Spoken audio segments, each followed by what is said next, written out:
Discharge at a given location can be evaluated by A. Direct method, measuring the flow area and mean velocity of the stream. B. Indirect method, measuring the stage and using a rating curve to convert the stage to discharge. A good rating curve is crucial to the determination of discharge by the indirect method. The quality of a rating is evaluated in terms of its stability and permanence.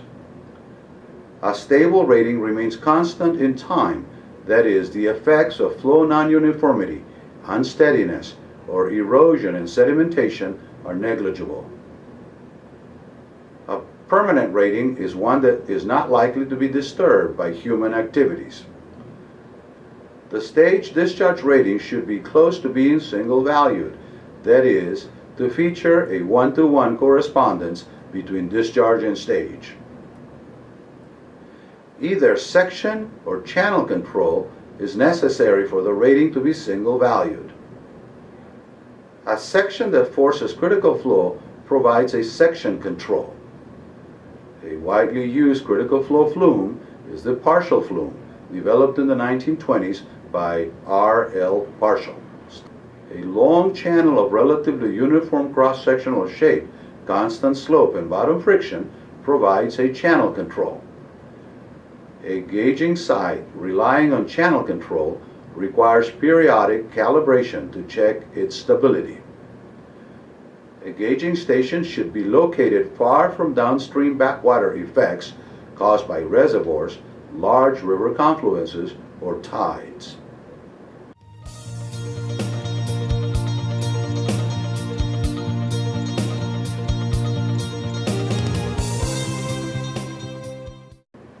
The vertical staff gauge is vertically attached to a bridge pier, pile, or rock.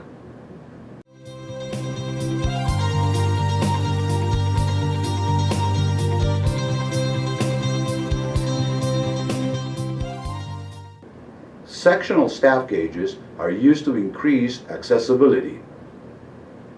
High water staff gauges are increasingly being used to record stages for extreme floods, as shown in this floodplain photo of Sweetwater Creek near Austell, Georgia. The height of the September 2009 flooding is indicated by the red line at the top. A recording gauge measures stages continuously and records them on a strip chart. Self-reporting gauges have automatic data transmittal capabilities.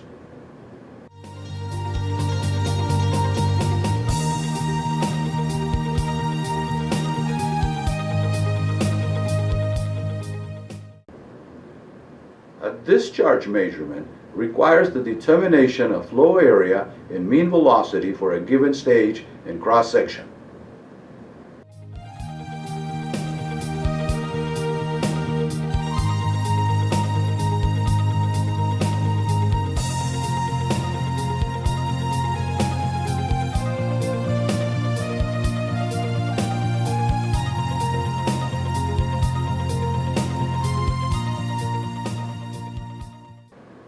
Mean velocity should be based on a sufficient number of velocity measurements across the section. In a typical stream gauging procedure, each of 20 to 30 depth soundings define the position of a vertical. A partial section is a rectangle of depth equal to the sounding and of width equal to half the difference of the distance to adjacent verticals. At each vertical, the following observations are made. 1. The distance to a reference point on the stream or river bank. 2. The flow depth. And 3. The velocity is measured with a current meter at 0.2 and 0.8 of the flow depth and averaged. In shallow streams, a single measure at 0.6 of the flow depth, measured from the water surface, is usually sufficient. For each partial section, the discharge is calculated as follows, in which Q is discharge, V is mean velocity, and A is flow area. The stream discharge is the sum of the discharges of each partial section. Current meters measure flow velocity by counting the number of revolutions of the meter assembly. The rotation axis can be vertical, leading to the cup meter, or horizontal, leading to the propeller meter. The Price cup current meter is in common use in the United States. An expedient way of measuring velocity is to time the travel of flows. A surface flow travels with a speed that is about 1.2 times the mean velocity of the stream. Chemical methods are used in places where it is impractical to use a current meter. Such is the case of shallow streams, very large rivers, or tidal flow. Chemical methods are classified as 1. Tracer methods, and 2. Dilution methods. In the tracer method, a tracer substance is injected into the stream, and the time of travel to a point or points downstream is monitored. In the dilution method, a concentrated solution of a substance is introduced at a constant rate at a source point. Further downstream, after complete mixing has taken place, the flow is sampled to determine the equilibrium concentration of the mixture. A mass balance leads to the following equation.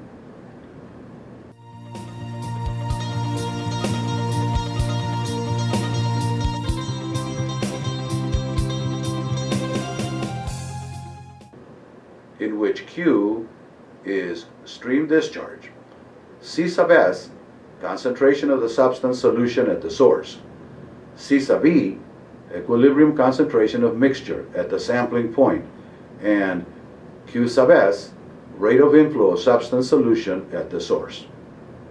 In the ultrasonic flow meter, 2 sonic pulses are emitted and received, each at opposite sides of the stream or river.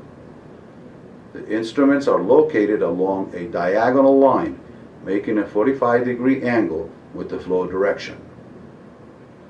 Therefore, one pulse travels with the current and the other against it. The difference in travel time between the 2 pulses is related to the longitudinal flow velocity. The ultrasonic flow meter is applicable to large rivers where current meters and other techniques are not feasible. It has also been used in urban settings.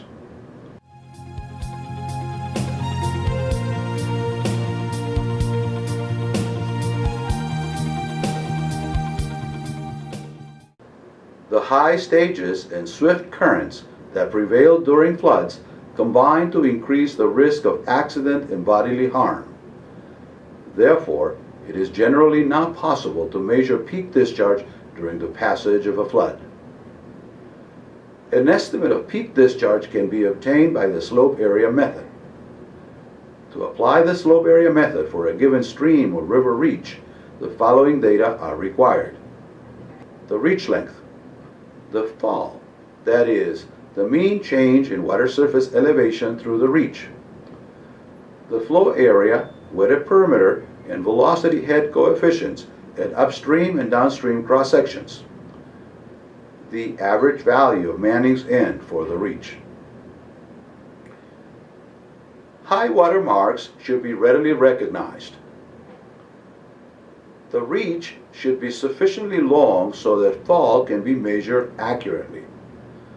The reach should be relatively straight, although a contracting reach is preferred over an expanding reach. The accuracy of the slope area method improves as the reach length increases. A suitable reach should satisfy one or more of the following criteria. 1.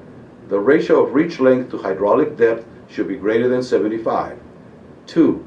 The fall should be greater than or equal to 0.15 meters. 3. The fall should be greater than either of the velocity heads computed at the upstream and downstream cross sections. The steps in the application of the slope area method are the following. 1. Compute the conveyances at upstream and downstream cross sections. 2. Compute the reach conveyance equal to the geometric mean of upstream and downstream conveyances. 3. Calculate the first approximation to the energy slope, in which L equal reach length. 4. Calculate the first approximation to the peak discharge. 5. Calculate the velocity heads at the upstream and downstream cross sections. 6. Calculate an updated value of the energy slope, in which K is a loss coefficient. For expanding flow, where the flow area increases in the downstream direction, K is equal to 0.5. For contracting flow, where the flow area decreases in the downstream direction, K is equal to 1. 7. Calculate an updated value of the peak discharge. 8. Repeat steps 5 to 7 until the new discharge is close enough to the old discharge. This is usually accomplished within 3 to 5 iterations. The slope area method can be solved online using the SDSU Visual Labs slopearea.sdsu.edu.